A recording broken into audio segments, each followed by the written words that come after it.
क्योंकि जो statistical data हमारे पास होता है, हमारे चाहे प्रदेश की हो चाहे देश की हो, सारी योजनाएं उसी से बनती हैं। मैं उसको और सरल करके कहूँगा, अगर आप हम अपने घर का भी एक औसत परिवार का साल भर का हिसाब किताब, उर्दू में जो तखमीना बोलते हैं, लगाते हैं, उसके लिए भी डाटा की आवश्यकता पड़ती है। मसलन अगर किसी क्षेत्र में है तो देखेंगे कि हमारे इतना गेहूँ या सरसों की पैदावार पिछले 3 सालों में हुई थी, फसल का ट्रेंड ये है, इस बार इतनी आ सकती है तो क्या स्थिति होगी, और अगर नहीं आती, बाढ़ आ गई या कोई तो क्या है। कोई भी अंतिम निर्णय लेने के लिए आपको कुछ न कुछ डाटा, चाहे वो आप अर्थमेटिकल स्टैटिस्टिक्स के रूप में करें या अपने मेंटल स्टैटिस्टिक्स के रूप में करें, सब उपयोग करते हैं जाने अनजाने। भारतवर्ष की पोजीशन आज आर्थिक जगत में हम लोग दुनिया की सबसे बड़ी 5 अर्थव्यवस्थाओं में शामिल हो गए। माननीय प्रधानमंत्री जी का लक्ष्य है कि हमें बहुत शीघ्र ही टॉप 3 इकोनॉमीज में शामिल होना है, और उसके लिए हमारे माननीय मुख्यमंत्री जी का बल है और बड़ी शिद्दत के साथ उस पर सब लोग काम कर रहे हैं कि हम उत्तर प्रदेश को 1 ट्रिलियन। इसके लिए अगर मैं कहूं कि जहां एक और रणनीतिक तरीके से काम करने की जरूरत है, उसके बेस के रूप में हमारे पास डाटा का बहुत आवश्यकता है। मैं छोटी छोटी चीजें बताना चाहूंगा। अगर मैं पूछूं कि आज से 3 साल पहले गोंडा जिले की जीडीपी कितनी थी, तो शायद यहाँ बैठे हुए 95-99% लोग। अगर मैं पूछूं कि पिछले साल के सकल घरेलू उत्पाद में से इस वर्ष कितनी कमी या बढ़ोतरी हुई है, शायद ये प्रश्न भी हम लोगों को असहज करेगा। उसका कारण है कि उसके हमने इम्पोर्टेंस को समझा। सांख्यिकी कारक का तो यह रोल है कि जो है वो प्रदर्शित करेगा। इनके लिए तो डाटा की प्योरिटी, बल्कि सैंपल साइजिंग क्या हो और उसके आधार पे क्या क्या निष्कर्ष निकाले जा सकते हो, that is the analysis of data, collection of data, purity of the data, sample size of the data and उसके कोरिलेटिव क्या कंक्लूजन हो सकते हैं, उससे बैकवर्ड या फॉरवर्ड क्या इन्फ्रेंसेस या परिणाम निकल सकते हैं। मैं अगर मोटी भाषा में कहूँ, मौलिक रूप से ही चार बात। जब हम करेक्शन ऑफ डाटा की बात करते हैं तो हम लोगों ने कार्य किया कि व्यवसाय में अगर आदमी की 10 लाख रुपए की अगर उससे लाभ हो रहा है तो हमारे सर्वेयर को 2-3 लाख बताता है। तो लगता है कि कहीं इसका लाभ, ये हमारे डिस्क्लोजर का पता आयकर वाले दूसरे रूप में न कर देना। खेती अगर आपके पास ज्यादा है तो आप कम बता देते हैं, इसलिए कि कहीं ऐसा न हो कि कहीं कुछ जमीन सीलिंग में चली जाए, अर्बन सीलिंग या रूरल सीलिंग। और हमारी जो जनसंख्या है उसमें बहुत बड़ी संख्या उन लोगों की है जो एमएसएमई में काम कर रहे हैं, स्मॉल या मार्जिनल खेती बाड़ी में काम कर रहे हैं, या अनऑर्गेनाइज सेक्टर में उनकी जीविका जुड़ी हुई। उनके डाटा का उपलब्ध होना और उनके डाटा की एक्यूरेसी होना भी एक बहुत बड़ा चैलेंज है। और जो भी भविष्य की योजनाएं बनेगी वो इन्हीं सर्वेक्षणों के माध्यम से, इन सर्वेक्षणों से निकले हुए निष्कर्षों के माध्यम से ही होगी। तो मेरा आग्रह यह है कि इस बहुत ही महत्वाकांक्षी योजना में शामिल हो। मैं राजकीय अधिकारियों से कहूंगा कि यहाँ तो बुलाया है कि आपने आप डाउन द लाइन जा करके आप उद्योग व्यापार संगठन से बात करिए, उनके पास जा करके बैठिए। आप जो प्रगतिशील किसान हैं, बड़े किसान हैं, उनके पास भी जा करके बैठिए डाटा कलेक्शन। आप उस आदमी के पास जो सवेरे दिहाड़ी मजदूरी के लिए आता है और अगर काम नहीं पाता तो खाली हाथ अपने घर लौट जाता है, उसकी भी थोड़ी सी संतोष करिए। आप उस किसान का भी, क्योंकि हम किसान के बात इसलिए कर रहे हैं मजदूर की, क्योंकि हमारे जो कोटा या हमारे इस मंडल की पूरी अर्थव्यवस्था है, इसमें तकरीबन 85% योगदान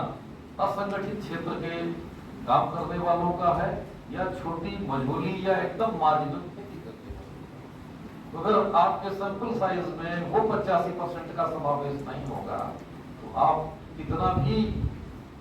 अच्छा सर्वेक्षण क्यों न रख दें, उसके परिणाम आगे की नीति बनाने में बहुत कारगर नहीं होंगे, क्योंकि उसको पूरा का पूरा डाटा ही किनेटिक हो जाएगा। जो लोग बाढ़ से प्रभावित हुए हैं, पता लगा कि 6 महीने की पूरी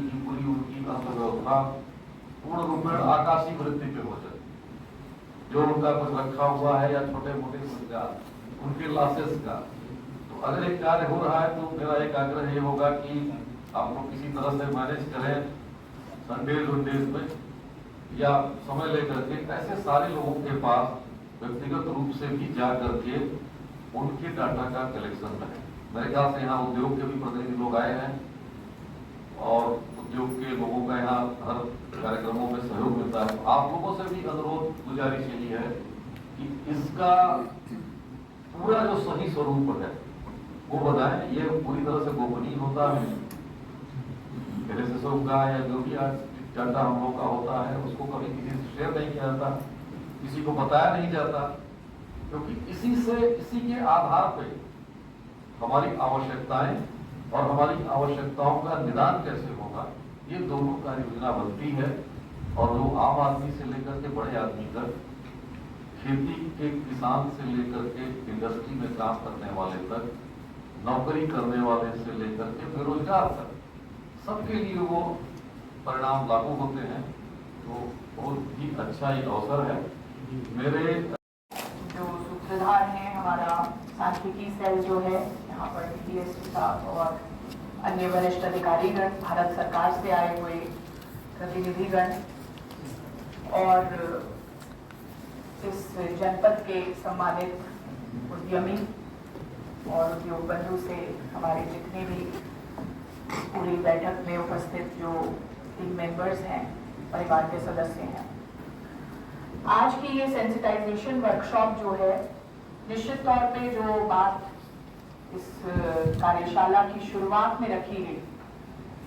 हमारे माननीय कमिश्नर सर के द्वारा कि कोई भी योजना जो है किसी भी देश के लिए उसका जो क्या परिदृश्य होगा, क्या उसके किस विजन के साथ में प्लानिंग होनी चाहिए, वो सभी प्लानिंग जो है आंकड़ों पर आधारित होती है। और सांख्यिकी का ये एक जो मूल भाव है, इसको आप सबसे साथ में साझा करने के लिए ये सेंसिटाइजेशन वर्कशॉप थी कि कितना बृहद कार्यक्रम चलाया जाता है, तब जाके योजनाएं बनती हैं। जब आंकड़े ऑब्जेक्टिव रहेंगे, अनबायस्ड रहेंगे, आपने बहुत अच्छी बात रखी कि बहुत न्यूट्रली आंकड़े जो हैं वो जितने न्यूट्रल, ऑब्जेक्टिव वे में, अनबायस्ड वे में एकत्रित किए जाएंगे, जितने निष्पक्ष भाव से एकत्रित किए जाएंगे, साफ तरीके से रखे जाएंगे, उतनी ही अच्छी योजना जो है देश के लिए बनेगी और देश के प्रगति के पथ पर अग्रसर करेगी। तो जो नीति आयोग का पूरा एक खाका है और इतने सारे जो विंग्स हैं जो कार्य कर रहे हैं, सैंपल सर्वेस कर रहे हैं, हमारी भारत सरकार से आए हुए प्रतिनिधिगण इस बात को आपको अवगत करा रहे थे कि हर सोचिए, इसको इमेजिन करके देखिए कि जब योजना पूरे देश के लिए बनती है तो हर एक जनपद के, ब्लॉक के, गांव तक आउटरीच में उस सैंपल को एकत्रित किया जाता है और कितनी तरीके का सैंपल होता है, चाहे वो बाजार भाव से लेकर मतलब सीपीआई, डब्ल्यूपीआई की बात हो, तो कहीं पर मनरेगा के रेट्स या श्रमिकों के लिए जो रेट्स निर्धारित है उनकी बात है, कहीं पर आयात निर्यात के संदर्भ में आंकड़े हैं। तो आंकड़ों का जो फैलाव है उसको अगर आप इमेजिन करेंगे तो इनके कार्य के प्रति जो आपकी प्रशंसनीय कार्य आप लोग कर रहे हैं, इतना बड़ा कार्य कर रहे हैं, उसके प्रति हम सबकी भी श्रद्धा जो है वो और ज्यादा प्रगाढ़ होगी। तो एक इतना जो व्यापक तौर पे जो कार्य हो रहा है, उस कार्य में आपकी सहभागिता जो वांछनीय है, और आप लोगों ने हम सबको आश्वस्त करके एक बड़ी उम्मीद भी दी है कि ये जो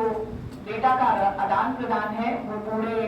अच्छे भाव से आप उसमें सहयोग कर रहे हैं, कर भी रहे हैं, और आगे भी और सहयोग की जो उम्मीद की जा रही है उसके लिए भी आप लोगों ने आश्वस्त किया है।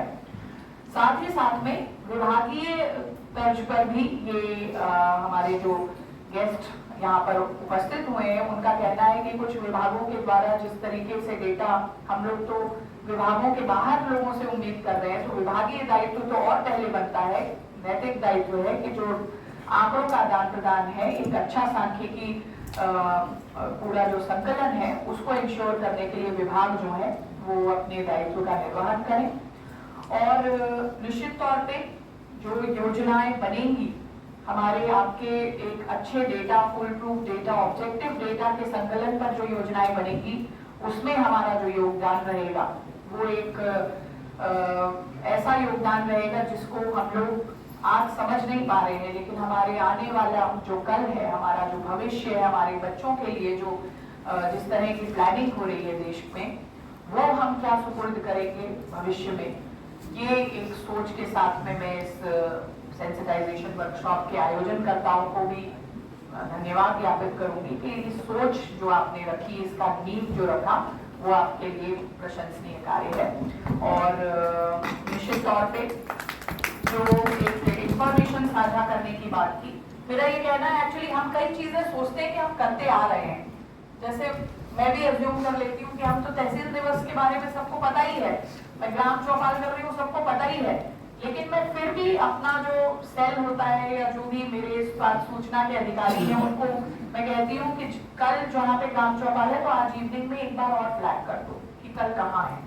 ताकि इसका जो भाव है, जो इसकी आत्मा है, जिस कारण से हम लोग निकल रहे हैं घरों से बाहर, वो पूर्णतः फलीभूत हो। तो मेरा आप लोग से आग्रह रहेगा कि इसको इंफॉर्मेशन को साझा अवश्य कर लीजिए कि हर बार हम लोग कहीं ना कहीं पब्लिश कर देते हैं, लेकिन आज हमारे बीच में इतने सारे देश दीपक बैठे हुए हैं ना, जो लोग जाकर अपने सार्वजनिक क्षेत्र में इस बात को बताएंगे और लोगों को बताएंगे। आपका प्रभाव क्षेत्र है कि आपसे जुड़े हुए 20, 25, 100, सैकड़ों आदमी और हैं, तो आप लोगों को यहाँ पर आमंत्रित जो किया गया है, तो वो इंफॉर्मेशन हम लोग साझा कर लें, पुनः साझा कर लें,